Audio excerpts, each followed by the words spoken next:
Bonjour et bienvenue sur ce podcast. Dans cette vidéo, je réponds aux questions qu'on me pose le plus souvent. Que ressens-tu pendant les soins? Grâce à ma capacité de clairsentience, je sens les vibrations des lieux, des personnes, ainsi que leur état émotionnel. Cela m'aide à ressentir les blocages, les nœuds émotionnels qui empêchent le passage de l'énergie dans le corps. Ils se sont créés à la suite d'émotions que nous n'avons pas acceptées. Pourquoi ces émotions se bloquent-elles? Elles se bloquent car il y a une dissonance entre ce que nous ressentons et ce que nous pensons avoir le droit de ressentir. Je répète, il y a un écart entre ce que nous ressentons et ce que nous pensons avoir le droit de ressentir. Je vais donner un exemple pour que ça soit un peu plus parlant. Si je suis très en colère contre quelqu'un de ma famille, au lieu d'exprimer ce que je ressens, je préfère ne rien dire par peur de le perdre, de le vexer ou d'être rejeté. Cela peut être aussi à cause de règles apprises, comme par exemple, tu dois le respect aux plus âgés. Je ne m'autorise pas à ressentir l'émotion. Je pense qu'elle n'est pas valable ou justifiée. Il y a donc une dissonance entre ce que je ressens et ce que je pense avoir le droit de ressentir. Pour autant, l'émotion est toujours présente et ne sait pas comment sortir. Elle va donc rester dans le corps en attendant d'être évacuée. Et, si le même type de situation se représente, la même émotion se crée. Elle retrouve celle qui était cachée dans le corps. La charge émotionnelle est donc 2 fois plus importante que la première fois, et ainsi de suite. C'est pour cela qu'après un certain temps, une simple tasse mal rangée peut réveiller toute la colère accumulée dans le corps. Tant qu'on ne s'occupe pas de ces émotions, elles grossissent et peuvent créer des maladies et des douleurs.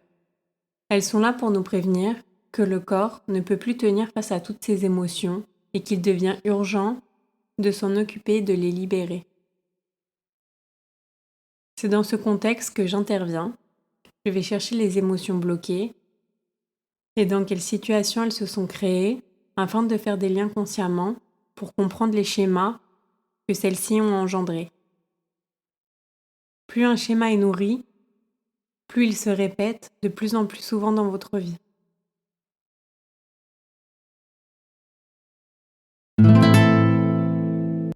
Combien de séances est-il nécessaire de réaliser?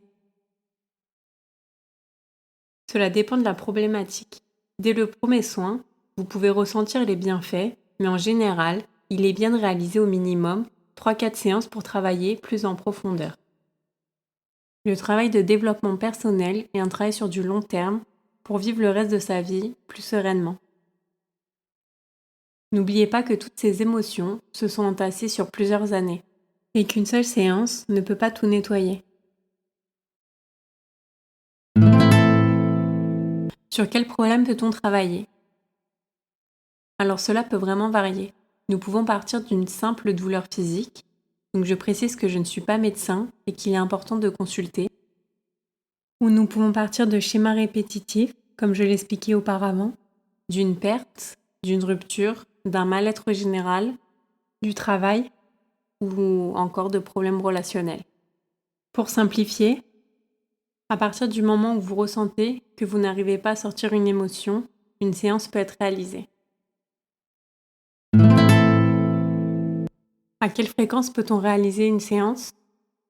Il est important de garder un minimum de 3-4 semaines entre chaque séance pour prendre en compte les changements et s'ajuster à la nouvelle vibration.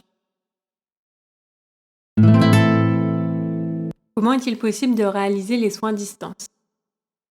De la même façon que la loi de l'attraction fonctionne, nous attirons ce que nous vibrons.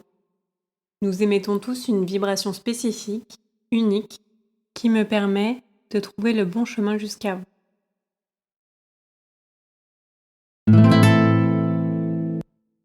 Comment peut-on se libérer d'une émotion? Afin de répondre à cette question, je vais directement expliquer une situation. Au travail, vous devez réaliser une présentation importante devant votre manager et votre équipe. Cette situation vous angoisse car vous n'êtes vraiment pas à l'aise avec le fait de parler en public. Vos collègues ne comprennent pas que vous vous mettiez dans un état pareil pour une petite réunion comme ils disent. Vous vous sentez nul et ridicule de réagir comme ça. Pour compenser, vous travaillez davantage sur votre présentation afin de faire taire cette angoisse. A-t-elle disparu pour autant? Eh bien non. Elle est bel et bien toujours présente. Tant qu'elle n'est pas sortie, à chaque fois que vous devrez présenter un projet ou parler en public, vous vous mettrez dans des états de stress tellement puissants qu'il est possible que vous n'en dormiez pas la nuit d'avant. Afin de calmer ces angoisses, il est important de se demander quelle peur est cachée sous ces émotions. Est-ce la peur de perdre ses moyens, d'être ridicule, la peur de ne pas être à la hauteur, ou encore la peur de décevoir? Soyez honnête avec vous-même. En trouvant la peur qui correspond, une partie de vos angoisses va disparaître. C'est un exercice difficile à réaliser seul, c'est pour cela que je vous accompagne, mais avec de l'entraînement, vous pourrez y parvenir. Nous arrivons à la fin des questions. Je vous remercie de m'avoir écouté et vous dis à bientôt dans une prochaine vidéo.